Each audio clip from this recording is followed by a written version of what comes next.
যাকাত দিবেন না, এটাও জাহান্নামে যাওয়ার অন্যতম কারণ। ওই সম্পদগুলোকে এভাবে গলানো হবে, গলিয়ে মুখে, গালে, পার্শ্বদেশে, চামড়ায় লাগিয়ে দেওয়া হবে। নাউজুবিল্লাহ। সূরা তাওবায় আছে না? কোন সূরায়? তাওবায়। যাকাত দিতে হবে। কেউ যদি যাকাতকে অস্বীকার করে সে কাফের হয়ে যাবে। কেউ যদি যাকাতকে অস্বীকার করে কি হয়ে যাবে? কাফের হয়ে যাবে। কেউ যদি মনে করে নামাজ ফরজ, নামাজ মানি, যাকাত মানি না, কি হয়ে যাবে? কাফের হয়ে যাবে। এখন আমার কথা হচ্ছে, ইসলামী অর্থনীতির মূল ভিত্তি হচ্ছে যাকাত। যাকাত যদি ঠিকঠাক মতো দিতেন, বাংলাদেশে একটা দরিদ্র মানুষও খুঁজে পাওয়া যেত না। এটা গাল গল্প না, এটাই বাস্তবতা। কিন্তু আমরা সেটা বাস্তবায়ন করতে পারি নাই, পারছি না।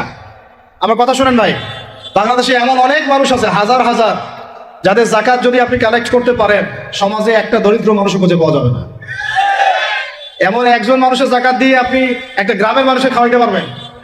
মিলসের মালিক যাকাত দেয় না, গার্মেন্টসের মালিক অনেক যাকাত দেয় না, ফ্যাক্টরি মালিক যাকাত দেয় না, অনেকে কানাডায় বাড়ি ঘর করতেছেন, এখানে যাকাত দেন না। আছে না এরকম? যাকাত না দিলে ইসলামের খুঁটি থেকে নাম কাটা পড়ে গেল। ইসলামের ভিত্তি কয়টা? পাঁচটা না? তাওহীদের পরে কি সালাত না? সালাতের পরে কি? যাকাত। তারপরে না রমাদান এবং হজ, তাই না বিষয়টা? আল্লাহ পাক আমাদেরকে ইসলামের এই পাঁচটা পিলারের অন্যতম পিলার যাকাতের উপর আমল করার তৌফিক দান করেন। কয়টা বললাম ভাই? 8টা। 9 নাম্বার হচ্ছে যাকাত যাদের ফরজ হয় না। আচ্ছা, যাকাত সম্পর্কে দুইটা কথা। যাকাত কিন্তু সোনারও যাকাত আসে, রূপারও যাকাত আসে, এই গবাদি পশুরও যাকাত আসে, আবার কৃষি জমিরও কিন্তু যাকাত আসে। কৃষি জমির ফসলের কি হয়? যাকাত আসে, ওটাকে ওসর বলা হয়। আমরা অনেকে এটা জানিও না। ওলামায়ে কেরামদের সাথে পরামর্শ করবেন, আপনার সম্পূর্ণ যাকাত আসছে কিনা এটা নিসাব পরিমাণ হলে বের করে ফেলতে হবে।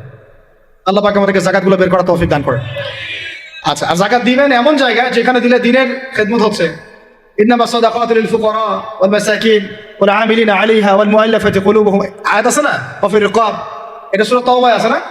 সূরা তাওবার 60 নম্বর আয়াত। কত নম্বর? 60। সূরা তাওবার কত নম্বর? এই সূরার 60 নম্বর আয়াতে যাকাতের 8টা খাত বর্ণিত আছে। এই যে কোনো খাতে আপনি দিতে পারেন, তবে আমার পরামর্শ দ্বীনের রাস্তায় ফি সাবিলিল্লাহ এগুলোতে যাকাত দিলে ভালো হবে, আত্মীয়দেরকে দিলে ভালো হবে, মিসকিনদেরকে দিলে ভালো হবে। চল, আল্লাহ পাক তৌফিক দান করবেন। তো এটা হলো 8। 9 নাম্বার হচ্ছে 9 না 8? 8 শেষ হলো। 9 নাম্বার। 9 নাম্বার যাকাত ছাড়াও আমরা বেশি বেশি দান সদকা করবো। চল, রমজানে বেশি বেশি সদকা করবেন, বেশি বেশি সদকা। মানে সদাকার এমন ক্ষমতা আছে যে আপনার তাকদিরে মনে করেন একটা বিপদ লেখা আছে, মনে করেন তাকদিরে একটা বিপদ আছে, আপনি এখানে সদকা করছেন, সদকা করছেন, এই সদাকার ওসিলাতে আল্লাহ পাক আপনার এই বিপদটা দূর করে দিতে পারছে। একটা রোগ হয়েছে, বিপদে পড়ে গেছেন, এখন যদি গোপনে গোপনে সদকা করতে থাকেন এবং ওই ওসিলায় আল্লাহর কাছে দোয়া করেন যে আল্লাহ এই সদকার ওসিলায় আমার এই বিপদটা তুমি কাটায় দাও, আল্লাহ কাটাই দেবেন। সদকার এমন ক্ষমতা আছে। তবে এটা ঢাকঢোল পিটায় না, যত পারেন গোপনে গোপনে। হ্যাঁ, প্রকাশ্যেও দেওয়া যায়, গোপনে দেওয়া উত্তম। গোপনে দেওয়া কি উত্তম, প্রকাশ্যেও দেওয়া যাবে, কোনো সমস্যা নেই।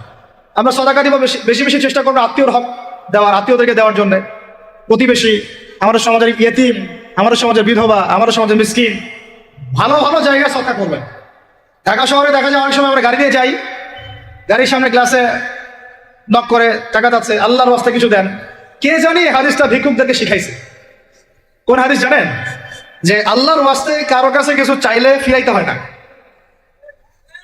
আল্লাহর ওয়াস্তে যদি কেউ আপনার কাছে কিছু চায়, যে আল্লাহর ওয়াস্তে ভাই আপনার কাছে আমি 10টা টাকা চাচ্ছি, থাকলে দেন, তাহলে এটা ফিরাইতে হয় না।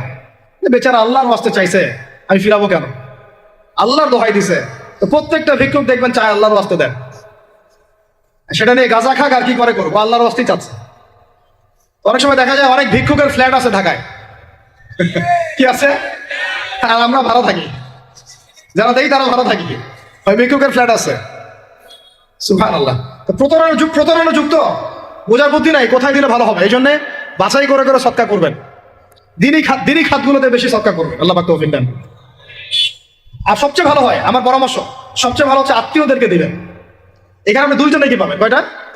এক, আত্মীয়র হক রক্ষা করলেন, হক আদায় করলেন, তার নাকি সৎকার করলেন, এটার নাকি আছে। আবার আত্মীয়র সম্পর্ক বজায় রাখলেন, সুসম্পর্ক বজায় রাখলেন, এটা আরেকটা নাকি। আত্মীয়তার সম্পর্ক রক্ষা করা বিশাল ইবাদত। মানে এটা সিলাতুর রাহিম, এটা আল্লাহ পাকের আরশের সাথে ঝুলে থাকে। যে আত্মীয়তার সম্পর্ক রক্ষা করে আল্লাহ পাক তাকে রক্ষা করবেন। আত্মীয়তার সম্পর্ক যে নষ্ট করে দেয়, আল্লাহ পাক এই কেটে ফেলবেন। এটা আত্মীয়তার সম্পর্ক নষ্ট করতে হয় না। আত্মীয়তার সম্পর্ক নষ্টকারী জান্নাতে যায় না। এটা না হাদিসটা উস্তাদ?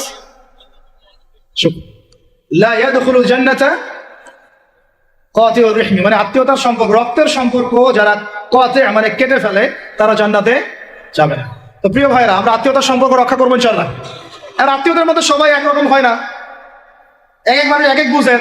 কেউ হয়তো আল্ট্রা মডার্ন, কেউ এক্সট্রা অর্ডিনারি মডার্ন, ঠিক আছে, কেউ দিনের ধার কাছেও নাই, কেউ নাস্তিক, এরকম আছে তো নাকি? তা আপনি সৌজন্যমূলক সম্পর্ক বজায় রাখবেন, সালাম কালাম বিনিময়ে আসলে মেহমানদারি করা, সৌজন্যমূলক সম্পর্ক কি করবেন? বজায় রাখবেন। আল্লাহ পাক আমাদেরকে বোঝার তৌফিক দান করুন। কটা বলছি? 8 না 9? 9টা। 10 নম্বর হচ্ছে ভাই, রোজা রেখে বেশি বেশি ইস্তেগফার করবেন। কি করবেন বলেন? রোজা রেখে বেশি বেশি ইস্তেগফারের সবচেয়ে ছোট্ট বাক্যটা হচ্ছে আস্তাগফিরুল্লাহ ওয়া আতুবু ইলাইহি। কি বললাম বলেন? আস্তাগফিরুল্লাহ ওয়া আতুবু ইলাইহি। এইটুকু পারা যাবে না? দিনে কমপক্ষে 100 বার। কতবার?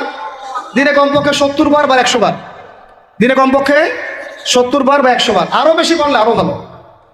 ওই যে হিসনুল মুসলিম একটা বই আছে না, বা কিতাবুজ জিকির, কিতাবুদ দুআ, আল আসকার, এমন অনেক বই পাওয়া যায়। এই বইগুলো কিনবেন, ওখানে দেখবেন অনেক জিকির আজকার দেওয়া আছে, দৈনন্দিন জিকির আজকার দেওয়া আছে, তাসবিহ তাহলিল দেওয়া আছে, সকাল সন্ধ্যার মাসনুন দোয়াগুলো দেওয়া আছে। এগুলো মুখস্থ করেন। কিছু হলেই হুজুর দোয়া করে দেন, হুজুর ফু দিয়ে দেন, হুজুর পানি পড়া দেন।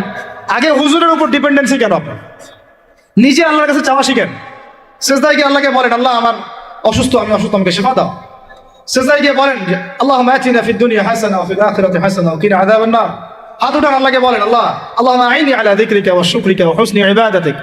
আল্লাহকে বলেন, ইয়া শাফি, ইয়া আল্লাহ, ইয়া রহমান, ইশফিনি, আমাকে শিফা দান করেন। আগে আল্লাহর সাথে কথা বলা শিখেন, তাই না ভাই?